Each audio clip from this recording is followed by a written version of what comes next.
2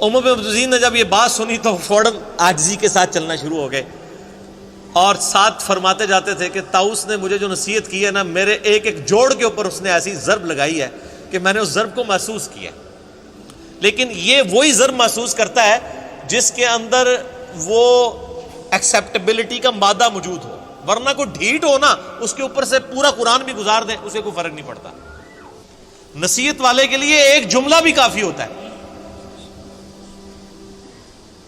اسی طرح کا واقعہ حجاج ابن یوسف کے بارے میں ملتا ہے کہ وہ بھی بڑا اکڑ کے چل رہا تھا اور طاؤس تابعی گزر رہے تھے تو پیچھے سے کسی نے اناؤنسمنٹ کی کہ ابھی راستہ چھوڑ دو، گورنر حجاز آ رہے ہیں.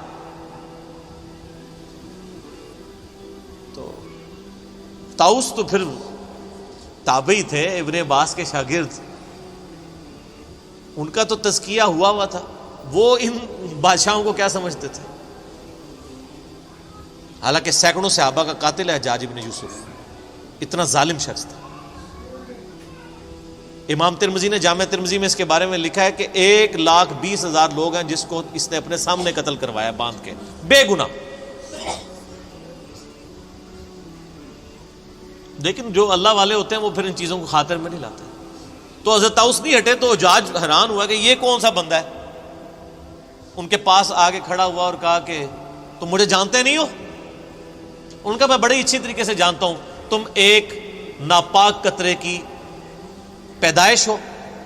ایک دفعہ اپنے باپ کی شرمگاہ سے نکلے، دوسری دفعہ اپنی ماں کی شرمگاہ سے نکلے، اور تمہارے پیٹ میں اس وقت پخانے اور بدبو کو تم اٹھائے پھرتے ہو سب کے سامنے، سب کو پتہ ہے.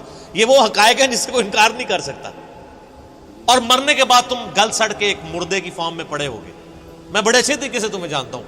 وہ یہ سمجھ رہے تھے کہ یہ کہے گا کہ تم جو آل امیہ کے جو اتنے بڑے گورنر ہو. انہوں نے کہا میں بڑے اچھے طریقے سے جانتا ہوں.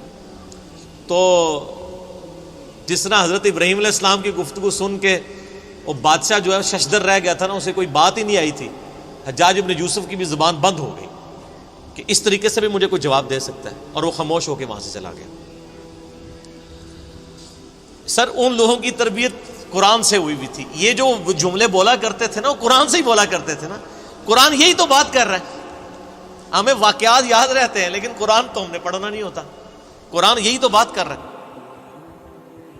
بہت ہی نالجبل ویڈیو رہا اینڈ فائنلی پتہ چل ہی گیا کہ انسان کی اوقات کیا رہتی ہے. جس طریقے سے اس ویڈیو میں بتایا گیا کہ انسان 2 بار شرمگاہ سے گزرتا ہے اور اپنے پیٹ میں ہمیشہ گندگی لے کے پھرتے رہتا ہے، پھر بھی اسے اتنی اکڑ رہتی ہے. سچ میں اسے اکڑ نہیں رہنا چاہیے. کوئی بھی انسان ہے اسے اتنا سمجھنا چاہیے کہ بنانے والا اوپر والا ہے اور ہماری کیا اوقات ہے، کیا کنڈیشن ہے، یہ ہر کسی کو سمجھنا چاہیے. میرے خیال سے اگر یہ ہر کوئی سمجھ جائے گا تو شاید کسی کے اندر اکڑ نہیں رہے گا.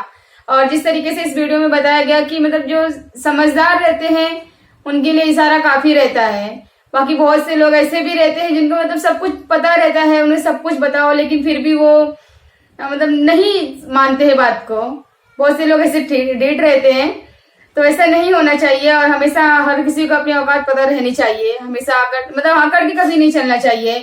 اینڈ اس ویڈیو میں بہت مطلب کافی حد تک تو خود کو ایسا بولتے نا ایکسپیرینس لینے لگتی ہے. ایسا لگتا ہے کہ ہاں ہم لوگوں نے مطلب کبھی کال ایسا بھی رہتا ہے کہ ہم لوگ بہت سے اکڑ کے چلتے ہیں، بہت جگہوں پر اپنی اکڑ دکھاتے ہیں. تو نہیں دکھانا چاہیے. ایون میں بھی ہوں، میں نے بھی بہت ساری جگہوں پر اپنی اکڑ دکھا دیا ہے. تو نہیں دکھانا چاہیے ہر کسی کو بھی. اینڈ میں بھی اوپر والے سے بولتی ہوں کہ اوپر والا مجھے معاف کر دینا، میں نے بھی بہت ساری جگہ پر دکھایا ہے. لیکن اس ویڈیو کو پتہ چلنے کے بعد تو ڈیفینیٹلی میں کہیں پر بھی اکڑ نہیں دکھاؤں گی، کیونکہ اس ویڈیو میں پتہ چل گیا مجھے کہ آخر انسان کی اوقات کیا ہے. اور جس طریقے سے بتایا گیا کہ انسان شرمگاہ سے گزرتا ہے 2 بار، اس کے بعد جب وہ اپنے پیٹ میں تو ہمیشہ میل لے کے پھرتے رہتا ہے. اینڈ جب وہ مر جاتا ہے تو اس کے جسم سے ترنت بدبو بھی آنے لگتی ہے. اسے اگر تھوڑا سا لاپرواہی کرو تو، اور اینڈ قبر میں رکھ دو تو سر گل کے چلا جاتا ہے. تو ریئلی میں بہت سے ایسے لوگ بھی ہیں، ایسے مطلب بولتے ہیں نا، بہت سے ایسے بادشاہ تھے جو اکڑ کے چلتے تھے لیکن آج بھی ان کی قبر دیکھو تو مطلب کچھ بھی نہیں ملے گا. ان کا پورا جسم مٹی میں مل چکا ہے. تو ہر کسی کو مٹی سے بنا ہے تو مٹی میں جانا ہی ہے.